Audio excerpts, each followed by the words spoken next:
It was one of those exhausting Wednesdays where the office fluorescent lights felt like they were sucking the soul out of me. I'm Carolina, 29, and back then, I was juggling a brutal marketing job with the kind of loneliness that only a studio apartment in a semi-empty building can give you. That night, I dragged myself home around 11 p.m., scrolling through my phone just to avoid making eye contact with my own fatigue in the elevator mirror. When the doors slid open on my floor, the 7th, I almost didn't look up. But then I felt it. That prickle on the back of your neck when you know you're not alone. At the far end of the hallway, near the emergency exit, a man stood perfectly still. His hoodie was pulled up, shadows swallowing half his face, but I could feel his eyes locked onto me. Not moving, not blinking, just there, like some glitch in reality. My fingers tightened around my keys. I'd never seen him before, and our building wasn't exactly the kind where strangers lingered. My brain screamed to run, but my body autopilot, walk casual, don't provoke, get inside now.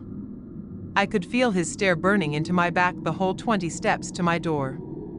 The second I locked it behind me, I pressed my eye to the peephole. He hadn't moved an inch. For 5 solid minutes, I watched him through that tiny fisheye lens, my breath shallow, my knees locked. The hallway's flickering fluorescent light made his silhouette waver like a bad signal. Then, between one blink and the next, he vanished. No footsteps, no creak of the stairwell door. Just gone.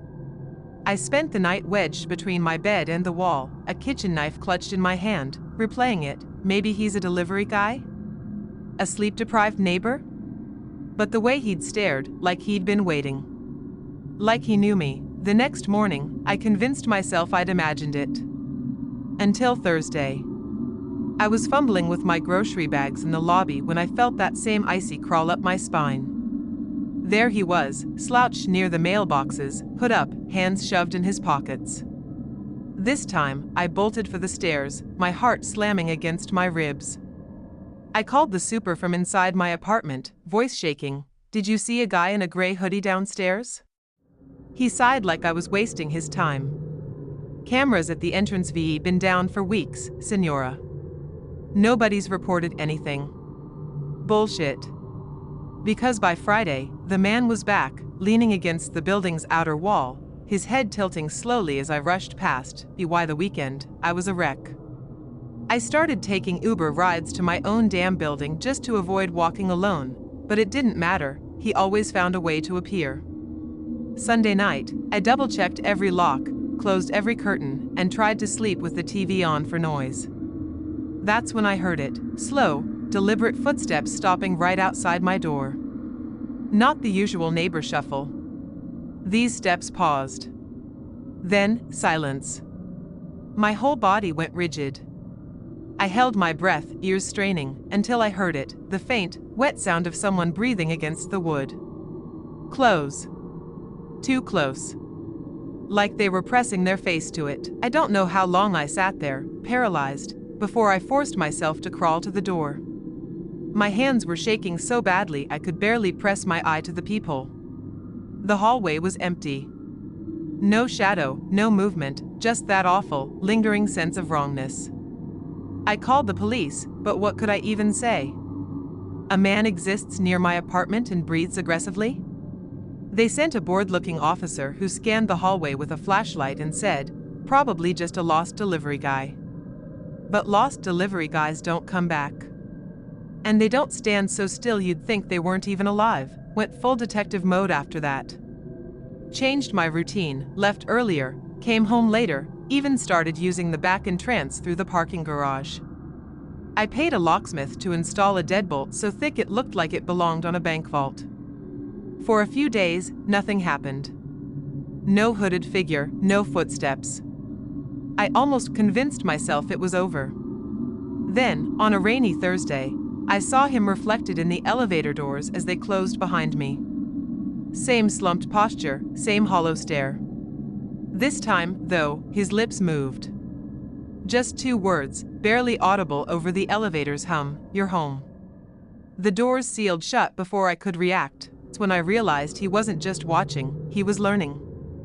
He knew my schedule, my habits, maybe even the exact second I'd step off the elevator. I started sleeping with the lights on, jumping at every pipe creak in the walls. My friends said I was paranoid, but they didn't see how his presence seemed to warp the air around him, like heat haze off pavement. One night, in a fit of rage, I flung my door open and screamed into the empty hallway, "What do you want?" The only answer was the distant buzz of a dying hallway bulb. The worst part wasn't the sightings, it was the small things. Coming home to find my balcony door slightly ajar, even though I swore I'd locked it. The faint smell of cigarette smoke in my bathroom, though I've never smoked a day in my life.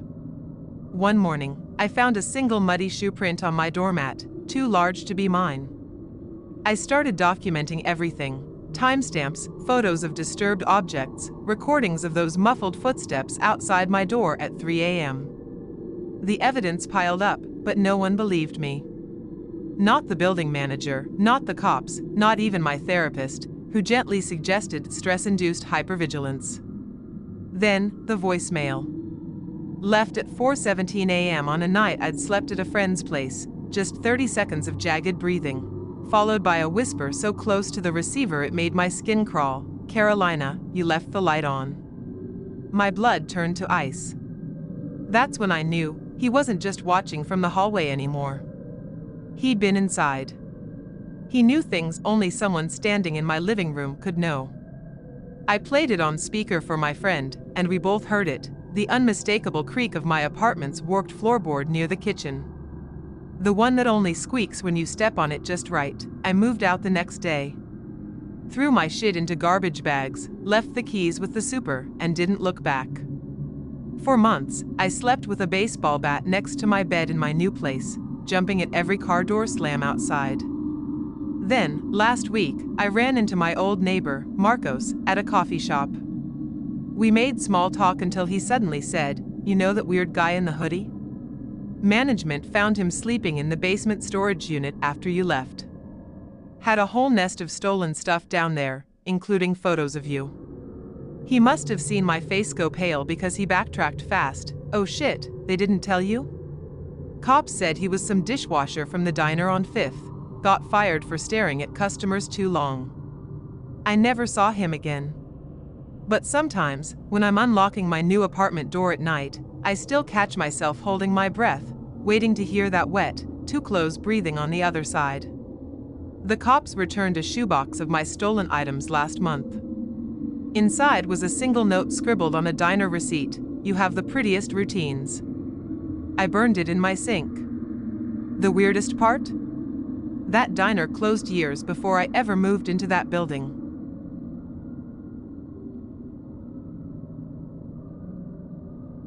I'm Renata, 34, just a regular office worker from Milwaukee. My life was boring in the best way possible until that gray car started following me home. It began last October, on a Friday after work.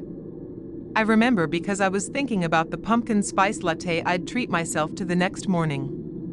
That's how normal everything was. I took my usual route home down Elm Street when I first noticed it in my rearview, this boxy, old sedan the color of dirty dishwater. No plates. At first I thought it was just going the same way, but then I took 3 random turns and it matched every single one. The car kept exactly 3 car lengths behind me, never closer, never further. What really got me was how the driver never moved, just this dark silhouette that didn't so much as tilt its head. When I finally pulled into my driveway, the car slowed, then kept going. I sat there for 5 minutes, heart pounding, before going inside. The next day, same thing. And the day after that. By the 3rd time, I started testing it, took detours through neighborhoods I'd never been to, even circled the same block twice.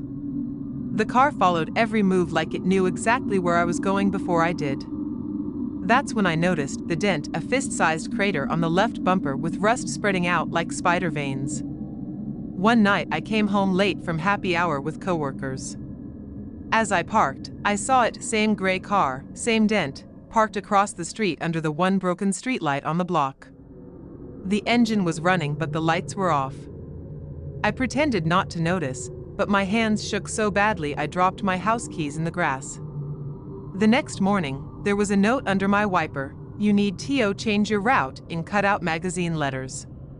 No fingerprints, just slightly damp paper like someone had breathed on it while gluing the letters down. I called the police, but without plates or photos, they couldn't do anything. The officer suggested it might be a neighbor playing a prank. For 3 days after that, nothing happened. I started to relax. Then on Thursday night, I saw it waiting at a stop sign 2 blocks from my house, not following me, just sitting there like it knew exactly where I'd be. I took the longest detour home, my back muscles so tense they ached. When I finally pulled into my driveway, I smelled gasoline and something sweet, like rotting fruit. The street light across from my house had burned out again, and in that perfect darkness, I could just make out the shape of the gray car, parked in the exact same spot. That's when I noticed something new: the driver's side window was rolled down about an inch. I stood frozen in my driveway, staring at that dark slit of an opening. A cold October breeze blew past me, and the car's interior light flickered on for just a second. What I saw made my stomach drop. The seat was empty. Not just unoccupied, but spotless, like it had never been sat in. The steering wheel was covered in a thick layer of dust. Then the light went out, and the car's engine revved once, loud in the quiet street, before it pulled away normally, like any other car driving away at night. The next morning, I found my front door unlocked even though I always lock it. That was the last straw. I installed security cameras, started parking in my garage instead of the driveway, and varied my route to work every day. For 2 weeks, nothing. Then one rainy night, I woke up at 3:17 a.m. to the sound of an engine idling outside. Through my bedroom window, I saw it: the gray car parked right in front of my house, headlights on, engine running, wipers moving despite the light rain. But the driver's seat, it wasn't just empty. It looked wrong, like the car had been built without one. The headrest was missing, the seatbelt was buckled over nothing, and the steering wheel was turned slightly to the left as if guiding an invisible driver. I called 911, but by the time the police arrived, the car was gone. They found no tire marks, no oil stains, nothing to prove it had ever been there. The officer suggested I might be sleep deprived. That night, I slept at a friend's house. When I returned the next day, there was a new note on my kitchen counter inside my locked home: "We missed you." The letters were cut from the same magazines as before, but this time they were arranged on a photo. My photo. One I kept framed by my bedside. I packed a bag that minute and checked into a hotel across town. For 3 days, nothing happened. Then on the 4th night, as I was driving back from dinner, my headlights illuminated something on the side of the road: that same damn dented bumper. The car was parked at a bus stop, engine off, lights dark. As I passed it, my radio switched to static for exactly 3 seconds before a voice whispered through the speakers: "Almost home." Not electronic, not robotic, a real human whisper, like someone had leaned in close to the microphone. The next morning, I quit my job, broke my lease, and moved to a different state. I left everything behind: furniture, clothes, even my car. That was 6 months ago. The gray car hasn't followed me here. But sometimes, when I'm driving alone at night, my radio will cut out for exactly 3 seconds before coming back on. And last week, I found a single gray thread on my new car's windshield wiper, the exact shade of that car's paint. I threw it away immediately. But part of me wonders, was it a warning? A reminder? Or an invitation? I guess some mysteries aren't meant to be solved.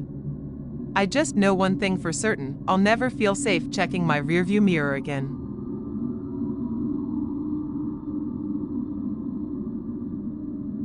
I'd been looking forward to that long weekend alone at my parents' apartment for weeks.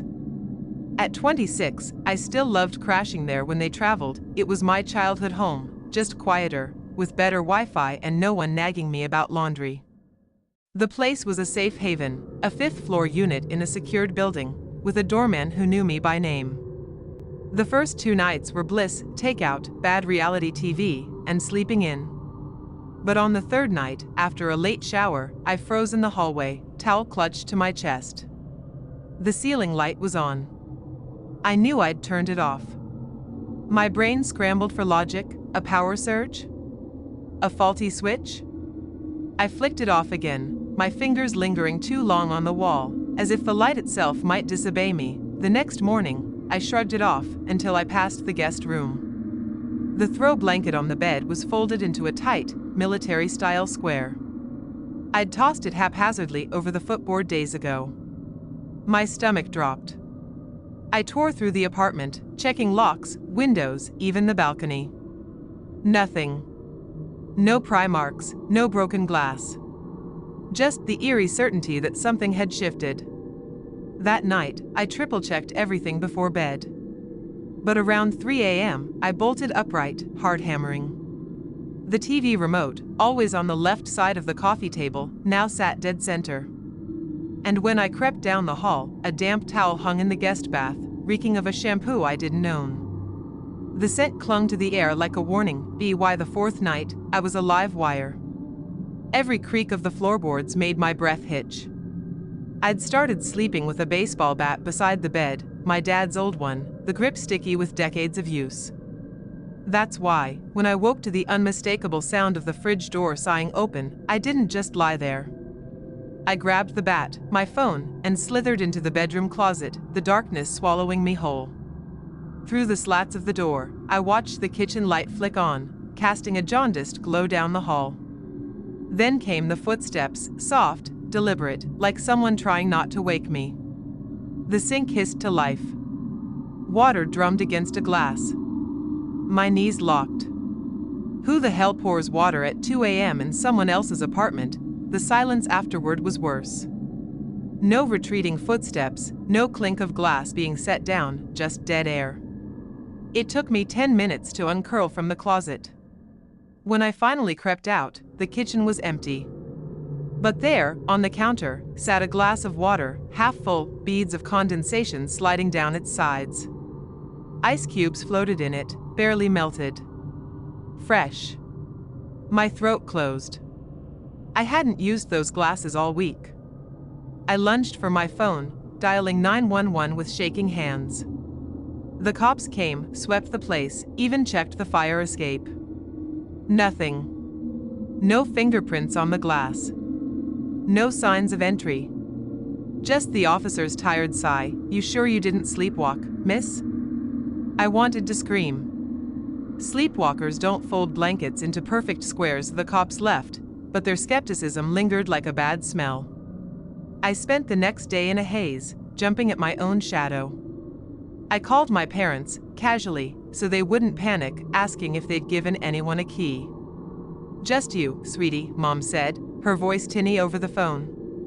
That night, I barricaded myself in my bedroom, wedging a chair under the doorknob like some paranoid character in a horror movie. Exhaustion eventually dragged me under, but my sleep was thin, fractured. I dreamed of footsteps circling my bed, of breath fogging against the back of my neck. When I jerked awake, dawn was bleeding through the curtains. The chair was still in place. The door was shut.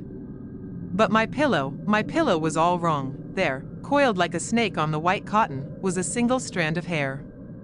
Long, jet black, and gleaming under the morning light. My stomach lurched. I'd had a pixie cut since high school. I snatched it up, the strand clinging to my fingers as if alive. That's when I noticed the indentation on the other pillow, the one I never used. A faint, head-shaped dent, still warm. Someone had been lying next to me, watching me sleep. The scream building in my chest came out as a whimper. I yanked the sheets back, half expecting to find a note, a handprint, some proof I wasn't losing my mind. But there was nothing. Just the hair, the dent, and the crushing certainty that whatever was in this apartment with me wasn't done yet. I didn't wait for nightfall. I threw my stuff into a duffel bag, hands shaking so badly I could barely zip it shut. The apartment felt different now, the air thicker, the walls leaning in like they were keeping secrets. As I rushed toward the front door, my reflection in the hallway mirror caught me off guard. My face was pale, my eyes wild. But behind me, just for a split second, I swear I saw movement, a shadow detaching itself from the dark mouth of the guest room. I spun around, hard in my throat. Nothing. Just the empty hallway and that damn folded blanket taunting me from the half-open door. I bolted, slamming the door so hard the frame rattled, spent the next 2 nights at a friend's place, jumping every time their cat knocked something over. When my parents came back, I played it cool, just said I'd missed them and wanted to help unpack. But I couldn't shake the feeling that whatever had been in that apartment knew I'd run. Dad found the glass of water still on the counter, now stale and flat. "You forgetting things, Izzy," he joked, dumping it in the sink. Mom mentioned the guest room smelled like strange cologne, but neither of them noticed the hair on my pillow. Or the way the TV remote was back on the left side of the table, right where I always kept it. Like someone had tidied up after themselves. A week later, the doorman stopped me in the lobby. "Your friend finally picked up his spare key," he said cheerfully. Ice slid down my spine. "What friend?" I asked. He frowned. "Tall guy, dark hair? Said you lent it to him for the weekend?" My mouth went dry. The description meant nothing to me. The security footage showed nothing, just static during the timestamps I gave them. The super insisted the cameras had been glitching for weeks. I wanted to scream. But the worst part? When I went back upstairs, the guest room blanket was messy again, tossed carelessly over the footboard. Exactly how I'd left it that first night. I moved out the next month. Never told my parents why. Even now, years later, I check my locks 3 times before bed. Sometimes, when I'm half asleep, I'll catch a whiff of that unfamiliar shampoo, something herbal and sharp, and my body goes rigid. I'll never know who, or what, was in that apartment with me. But I do know this: the night before I left for good, I woke up to my bedroom door creaking open on its own.